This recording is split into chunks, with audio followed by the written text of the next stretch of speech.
Bonjour à tous, c'est Crypto Kaiser. Nous sommes lundi, analyse des cryptos de capitalisation 1 à 50. Quelles sont les cryptos les plus prometteuses? Quelles sont les cryptos qui performent? Quelles sont les cryptos les plus recherchées sur Internet? Et quelle est l'actualité crypto? Nous allons voir tout ça en une dizaine de minutes. C'est parti.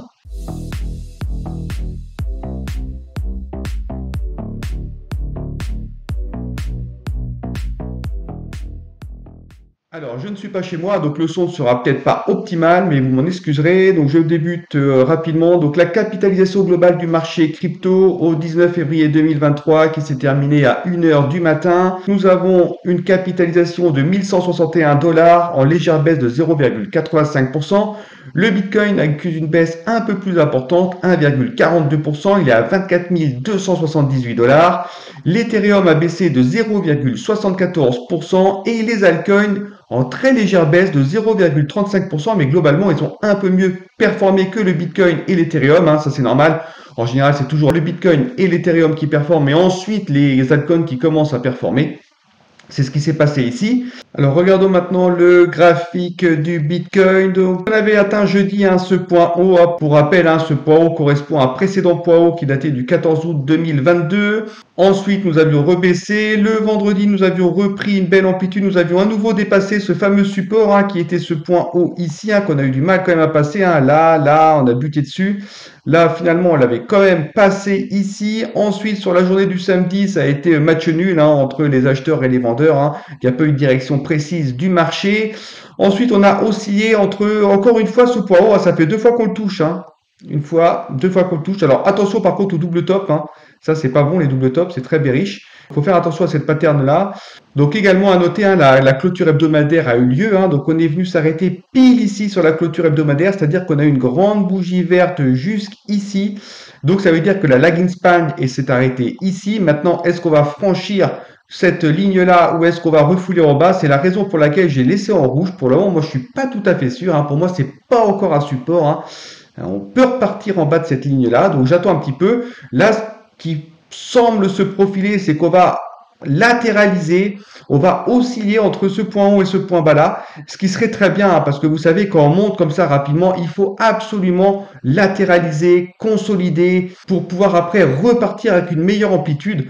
Parce que si jamais on part tout droit, là, le retracement va être extrêmement compliqué derrière. Donc, c'est pour ça qu'il faut mieux y aller par palier. Il faut le temps que la valeur s'installe. Il faut le temps que la confiance s'installe. Donc, c'est extrêmement important de latéraliser. Je sais qu'ici, on a le temps qui est compté contre nous. On a jusqu'à la fin du mois pour atteindre notre objectif de 31 000 dollars. Mais il faut quand même se laisser un petit peu le temps de latéraliser pour après éventuellement reprendre une belle amplitude, repartir à la hausse. Ce qu'on souhaite tous, si on repart à la baisse, on a quand même maintenant des supports qui sont assez solides, notamment cette Taycan et Kaijun Daily. Là, on voit que ça forme un bon plat. Ça va faire office de support assez puissant. On a également la Taycan mensuelle ici, là, qu'on a réussi à passer. Vous voyez, c'est venu toucher ici, ça fait un bon support. Donc, on a des supports qui se sont formés. C'est assez positif. Maintenant, il faut attendre un petit peu de voir tout ça. On sait aussi que l'inflation, finalement, n'est pas vraiment combattue. Donc, la Fed va peut-être resserrer sa politique, réaugmenter les taux, mais on a encore un mois. Donc, c'est quand même un enjeu qui est assez important. Donc, attendons de voir. Mais l'optimisme, quand même, reste de rigueur. Je continue avec le fameux Fear and Greed. Qu'est-ce que je peux vous dire sur le Fear and Greed? On a perdu 2 points par rapport à hier. On reste légèrement dans l'euphorie, sans non plus que ce soit l'extrême euphorie. C'est ce qu'il nous faut. C'est un marché légèrement euphorique. C'est parfait. La trendline là, elle est toujours d'actualité. On ose petit à petit. Donc, pas de souci. C'est exactement ce qu'on veut. Je continue avec le fameux top 15 crypto. On n'a aucun changement par rapport à hier dans le fameux top 15. Des beaux volumes, le BNB qui se maintient quand même malgré tout ce qu'il y a avec Paxos, la SEC, etc. C'est que c'est quand même de bonne guerre. Des volumes conséquents, pas grand chose d'autre à indiquer. Je continue directement avec les tops. Donc pour rappel, je fais une triple analyse. Les cryptos qui ont le mieux performé sur le prix, puis sur le volume, puis sur le classement. Et la même chose pour les cryptos qui ont le moins bien performé. Je commence avec le Filecoin, très belle poussée, 13%, magnifique, avec 3 places en plus. Donc ça, pour rappel, le Filecoin, c'est une plateforme de stockage décentralisée, c'est-à-dire que chaque particulier peut louer son espace de stockage. Donc ça a très bien fonctionné. Ensuite, on a Solana. Donc Solana, je vous la présente plus, blockchain rapide, 10 000 transactions, qui a connu pas mal de déboires, pas mal de bugs dernièrement. Donc ça a été un peu compliqué pour elle. En tout cas, là, elle a pris 6%, bravo à elle. Côté volume, le BNB, il a 306%. de volume en plus. C'est assez important, mais ça, c'est avec tous les mouvements qu'on a par rapport à la SEC, hein. Et puis, il y a Binance aussi qui doit s'expliquer sur un transfert qui a eu lieu là de 400 millions de dollars en 2021 vers une société qui appartient au fondateur de Binance. Donc, ça a fait un peu grincer des dents. Donc voilà, Binance est un peu dans la tourmente là. Donc c'est peut-être pour ça qu'il y a pas mal de volume sur ces jetons-là. Ensuite, nous avons le VeChain. Pour ceux qui ne connaissent pas, c'est une blockchain de Layer 1 créée en 2017 qui est spécialisée dans la supply chain. Ça permet de marquer chacun des produits à chaque étape de la production. Ça permet également de commander des matières, des produits via la technologie NFC. Bref, blockchain très bien implantée. Pareil, elle a pris 6% et 188% de volume en plus. Et côté classement, c'est Falcon et VeChain qui tiennent la barre haute avec 3 places en plus. Côté les pires variations, nous avons quoi? Le Lido DAO, donc ça vous connaissez, hein, c'est la plateforme de staking ETH. Ensuite, nous avons The Graph, hein, pour rappel, The Graph, c'est l'API qui permet d'interroger n'importe quelle blockchain de façon extrêmement simple. Pareil, ça a perdu respectivement 9% et 5%. Ensuite, dans le volume, nous avons OKB qui a perdu 36%. Bon, ça, c'est pas très représentatif, hein, c'est un peu dans l'épaisseur aussi. Multivers X, hein, pour ceux qui ne connaissent pas, c'est Elrond qui s'est renommé en Multivers X, hein. Ils ont un peu changé leur vision, leur objectif. Au début, c'était vraiment une plateforme décentralisée, basée sur la DeFi, etc. Maintenant, c'est plutôt basé sur le multivers. Il veut être la passerelle entre le monde réel et le monde virtuel. Ils ont d'ailleurs sorti des applications hein, qui vont dans ce sens-là, hein, notamment X-Worlds, hein, qui se veut être un métaverse ouvert. Et ensuite, côté classement, nous avons ApeCoin. Donc ça, c'est le coin qui fait référence au célèbre NFT.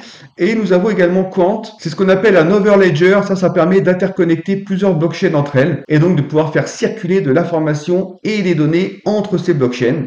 Je continue avec les tokens qui ont le mieux performé donc sur les 48 dernières heures et les 7 derniers jours, à la fois dans la composante rang, prix et volume. Le premier à avoir le mieux performé, c'est Solana. Bravo à Solana, il a pris une place, 7% de prix en plus et 76% de volume en plus.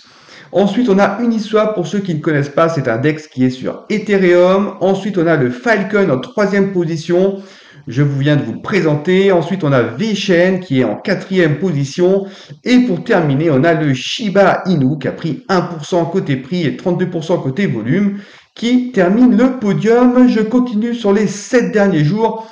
Donc nous avons quoi? Le Filecoin en 1, il a pris quand même 10 places, 73% de prix en plus avec 1456% de volume. Extrêmement bonne montée du Filecoin. Ensuite, nous avons Polkadot. Ça, c'est un protocole multi-chain qui permet de créer plusieurs blockchains spécialisées en un seul et même réseau. Donc, c'est une architecture qui est complètement interopérable et ça a été fondé d'ailleurs par le cofondateur de Ethereum. Ensuite, nous avons Internet Computer. Donc ça, je vous en ai parlé il n'y a pas longtemps de Internet Computer, hein. Il est troisième. Pour rappel, hein, ça, c'est une infrastructure décentralisée hein, permettant l'exécution de DApp avec une preuve de travail utile. Ensuite, nous avons VeChain en quatrième position, puis nous avons Flow qui termine le podium. Ça, c'est une blockchain de layer 1, un proof of stake, offrant un écosystème hein, DeFi, DAO, NFT, mais vraiment très orienté sur la NFT, notamment avec des marques prestigieuses qui ont adhéré à Flow, NBA, voilà, Mattel, etc. 5 places en plus, 29% de prix en plus. Bravo à ces tokens-là. Je continue avec les cryptos qui sont les plus recherchés sur Internet. Nous avons le Access Protocol. Donc ça, c'est une couche de monétisation pour les créateurs de contenu numérique. Donc on s'abonne à des pools de créateurs via le jeton ACS et on déverrouille ainsi d'ailleurs du contenu premium du créateur en question. Donc ça, c'est très bien. On peut retirer nos jetons n'importe quand. Donc en fait, c'est comme si on stakait un peu nos jetons et en retour, on a des contenus premium de la part du créateur qu'on aime bien. Et le fait, en plus de déposer des jetons dans ce pool pour créateur, va ramener des rewards à la fois pour celui qui s'abonne et pour le créateur. Donc c'est un cercle vertueux. C'est une très bonne idée d'ailleurs. Ensuite, nous avons le Conflux. Alors le Conflux, forcément, tout le monde en parle en ce moment parce qu'en fait, ils ont conclu un partenariat avec China Telecom pour développer des cartes SIM qui vont avoir une interaction avec la blockchain. Donc ça, c'est un très gros projet, surtout que c'est le deuxième opérateur de télécom en Chine. Il y a plus de 380 millions d'utilisateurs. Donc c'est quelque chose vraiment avec une grosse envergure. Donc il a pris 45% au niveau du prix. Les volumes augmentent. Le place 44 places de prise. Forcément, ça fait du bien ce genre de nouvelles. Et ensuite, nous avons Gala. Hein. Gala, je vous l'ai présenté d'ailleurs. Hein, ça a été une crypto du jour, lui. C'est une plateforme de gaming hein, qui marche très bien. Ils ont plus de 1,3 million d'utilisateurs, plus de 16 000 nodes qui tournent. Et donc, eux, voilà, augmentation du volume de 52%, une place en plus, léger retrait par rapport au prix, mais voilà, c'est un token quand même qui performe et qui a le vent en poupe également, tout comme le gaming d'ailleurs en général, hein, sur la blockchain, ça marche quand même très bien. Je continue ensuite avec le calendrier économique. Aujourd'hui, pas de chiffres susceptibles de faire bouger le Bitcoin. D'ailleurs, tout comme demain, on reviendra après sur les prochains jours, mais je ne vais pas m'y attarder plus longtemps. Et je continue ensuite avec le token de la semaine. Donc pour rappel, c'est DotMoves, le token de la semaine. On peut se filmer avec notre téléphone et l'application est dopée à l'intelligence artificielle. Et lorsqu'on fait des jonglages ou des chorégraphies, etc., c'est capable de scorer nos performances. Et après, on peut faire des challenges avec les personnes du monde entier qui possèdent cette application. Donc moi, je pense que c'est quand même pas mal du tout cette application.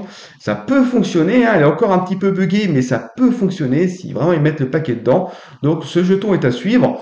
Pour le moment, sur ce jeton-là, on le voit, il est ici le tableau, on a perdu 3,94% depuis le 17 février, date où j'ai mis le token en coin de la semaine. Évidemment, il faut attendre, ça ne pump pas direct, parfois ça peut durer des semaines, donc attendrons. Chromia, là, on est toujours pour le moment en perte de 2%. Son pic, c'était au bout d'une journée où il avait fait 3,62%. Je vous ai mis ici les petits tokens du jour. Je continue à les suivre pour rappel, parce qu'avant, je présentais un token par jour. Donc sur Stargate, on en a parlé, vous avez pris votre deuxième TP. Logiquement, Stargate Finance, il est à 77%. Si vous ne l'avez pas pris, prenez-le parce qu'il est encore là à 62%. Donc on dépasse les 60%. Donc vous pouvez prendre votre deuxième TP. Vector Space, vous n'avez plus de TP à prendre. Il a dépassé les 100%. Ça c'est bon. Lanceless, on n'y est pas encore. On est à moins 10%. PainSwap, il a dépassé les 66% le 3 février. Donc logiquement, vous avez dû prendre votre TP numéro 2. Floki, j'en parle plus, c'est remboursé. Alchemy Pay, il a pris le 19 février, là, il a dépassé les 100%, on est à 122%, donc prenez votre TP, c'est le TP final, après vous n'aurez plus de TP à prendre. Sort, vous n'avez rien à faire pour le moment. Et Open Ocean, là, attention, il a dépassé les 30%, vous pouvez prendre votre premier TP. Alors là, il est à 26%, il a un petit peu régressé depuis que je fais cette vidéo. Mais voilà, surveillez-le activement. Lui, il est vraiment proche de ces 30%. Donc, vous pouvez prendre votre premier TP. Pour rappel, le serveur Discord est actif. Vous pouvez y aller, partager sur vos pépites, etc.